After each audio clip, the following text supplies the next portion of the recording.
Right. Looks like we're live. Ellen Ingalls here, pressure-free.com. It is a Tuesday night. It's been a long day. Uh, Capacity. That is the topic tonight. When I think back over my life, I realize that there have been times when I've had just such a broad bandwidth and a ton of capacity to do a lot. But then there's other times where the capacity has been less. And, we might use phrases like kind of in a rut or feeling a little stuck.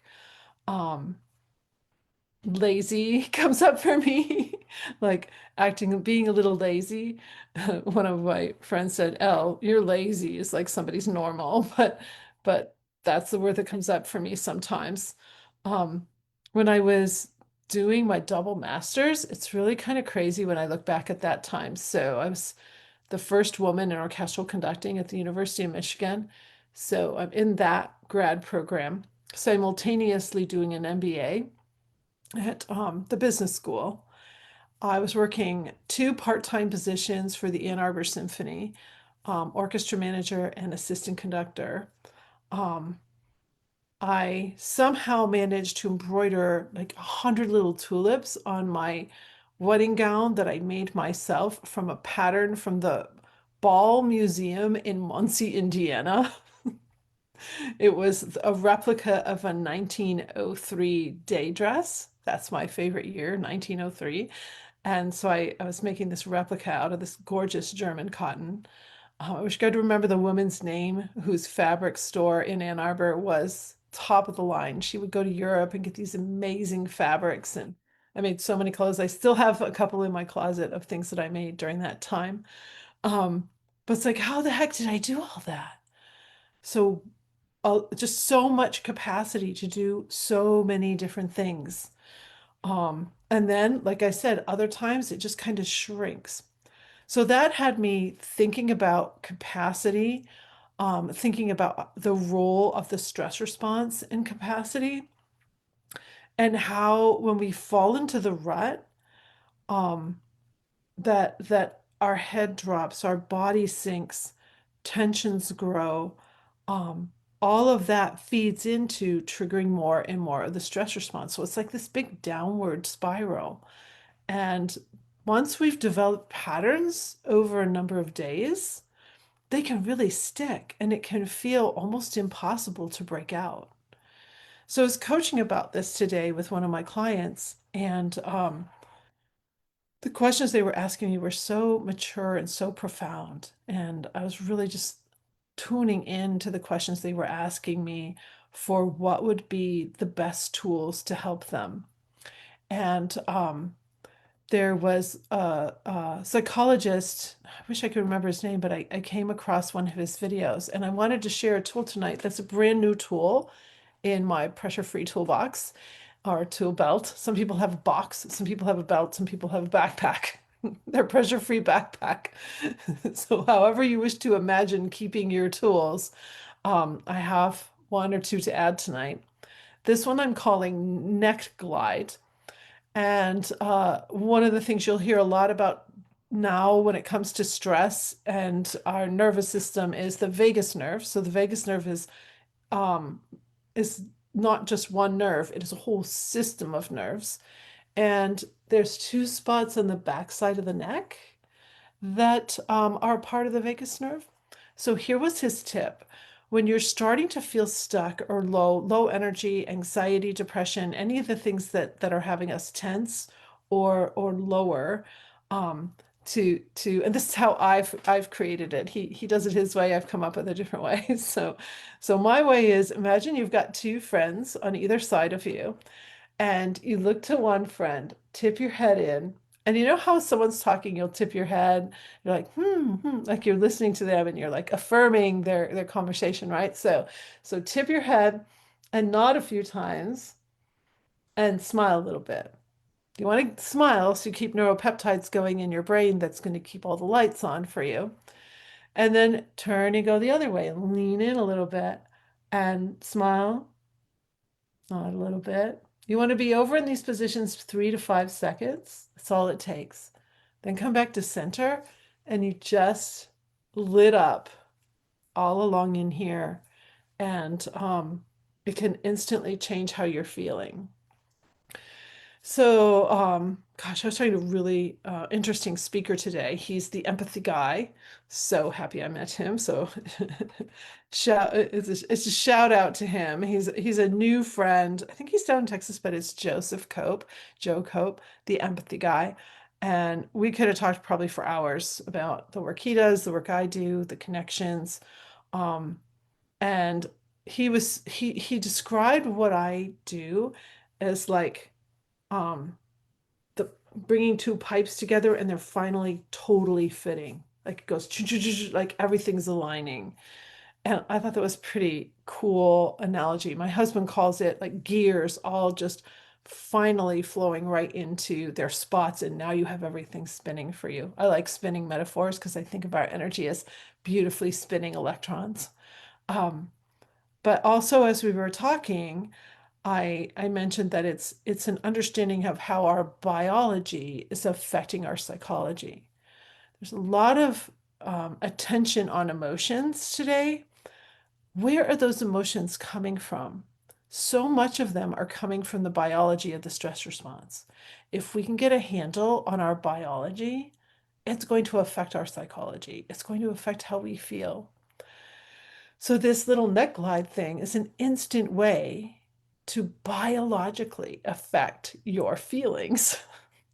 So if you're feeling low, if you're feeling depressed, if you're feeling anxious, if you're feeling low capacity, there's a really quick way to just start to make that movement go. I want to get back to this theme of capacity because it fascinates me. I'm working on an expansion of a part of my capacity right now. Um, that's different than some of the areas that I've worked before. And when we're when you're looking to see what's possible for yourself, sometimes we can see something and say, well, I want to be able to do that, or I want to be like him. We see something that we like. We see someone whose capacity seems to be big and we want to be like that. But then there's this other little voice that says, oh, you can't do that. You can't possibly do that. You can't be that good. You can't achieve what they've achieved. Whatever those words are, like it's usually a downward head motion when we do it. And so keep your head up, eyes to the horizon, as I talk about. Thank you, Leela Veronica, for that phrase. Eyes to the horizon, and then take a look at a person who does have high capacity. It's not so much what they're doing as perhaps what they're not doing. So we all have the same number of hours in the day, but many of us are caught up in the negative emotions, biologically driven negative emotions of worry, complaining, meddling, blaming, shaming, feelings of guilt. We're caught up in those emotions, those feelings, and it lasts for hours. Like if you actually track how much time you're in an emotion that's not serving you, how much time you're complaining to somebody about something, it's incredible how much time we spend. Oh gosh, who was I talking to? They asked me to share what they called my coming to Jesus moment with my family. Um, we're sitting around the dining room table, and I was probably about 3 or 4 weeks into using pressure free on myself. And I seem to have opened up an hour and a half to 2 hours a day. Well, that allows for far more capacity. An hour and a half to 2 hours of productive energy. That's what I was experiencing. So I got rather brave and I asked my family, I go, so tell me, did I used to complain, bitch, moan, meddle, nag, like up to 2 hours every day? Because I suddenly seem to have this time and I feel like I'm doing less of those things. And they all nodded yes. So thought of myself as a pretty even-keeled, nice person, but I was living in the stress response for all of my life until I was almost 48 years old. And so 2010 was this moment when I realized that so much of my time was getting sucked up by these emotions that weren't serving me. And so as I look and reflect back in my life, I had very few of those emotions when I was so high capacity. So capacity isn't just what are we doing, but it's also what are we not doing. Back in my high capacity moments, as I look back at my life, I didn't have time to complain. I wasn't complaining. I wasn't meddling in other people's business. I was like so like in, right? We call it in the zone in music and in athletes. I was so in the zone and doing it. Um, Another time was when I was rowing for Michigan. We were up, I had to get up at 4:30 because my knees were messed. I couldn't run. I had to walk to the river before I could get in the boat. And rowing didn't hurt my knees. Actually, it strengthened them exactly how I needed to. So I'm at 4:30. Sometimes I have orchestra rehearsals till late at night, but this capacity was there because I was like so in. And I remember learning from one of my Chinese clients. She says, Americans have it all wrong. They think you have to get recharged. She goes, that's not true. She says, at any given moment, you just plug in. You're already charged up in seconds. The energy of life is continual. But if we block it with negative emotion or tension in the body, then we don't have that flow going.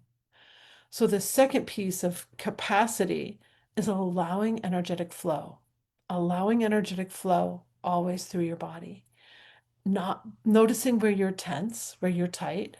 And again, most people will say, start with your head or start with your feet. I always start with your abs. Like start with your belly and relax that first, and then radiate the relaxation out to your extremities and to your head.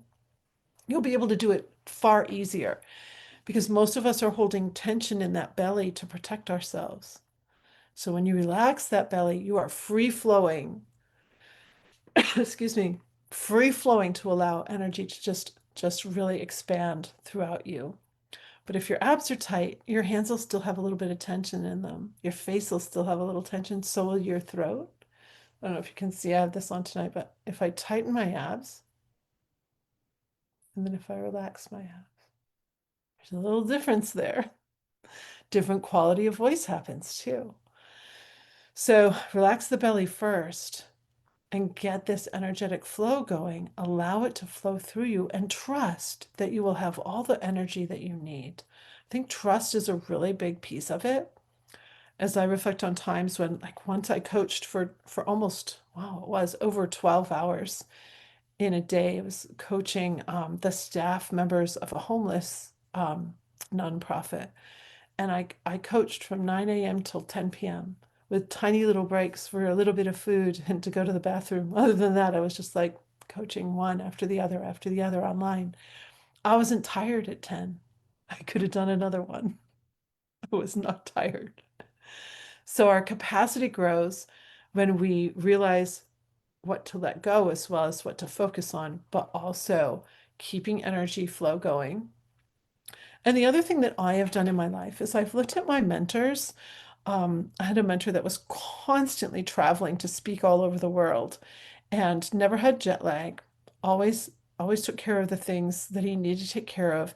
I just kind of looked at his capacity, and his ability. And I asked the question, can I do that too? Why can't I do that? Why can't I travel and not have any issues with jet lag and for if he can do it, why can't I do it? Kind of idea. So I started to imitate people that I respected in different ways. I also noted that those people had the people that I was emulating had some of them had great wealth, but very few things. So everything was all the tops of surfaces in their homes are very clear, their office very clear. There's not a lot of stuff. And I thought about what that is energetically when there's a lot of free flow going. So those are my thoughts for you tonight, that I truly believe that we have so much more potential and capacity. The stress response messes it up. Tensions that and any emotions that can cause us to trigger the stress response, but then that breeds more of those same emotions. So the biology is affecting our psychology. And when we get out of those patterns it's really marvelous what can start to happen, and you get to design your life. You're free to design your life when you're not in the confines of constantly looking over your shoulder and constantly comparing yourselves to others. Like you really get to fully flourish as your unique self. So I hope this has been helpful. I wish you a great pressure-free day. Oh, it's evening now. And whenever you're watching this, if you're watching it during the day, have a wonderful day, have a wonderful night, and I will see you soon. Bye.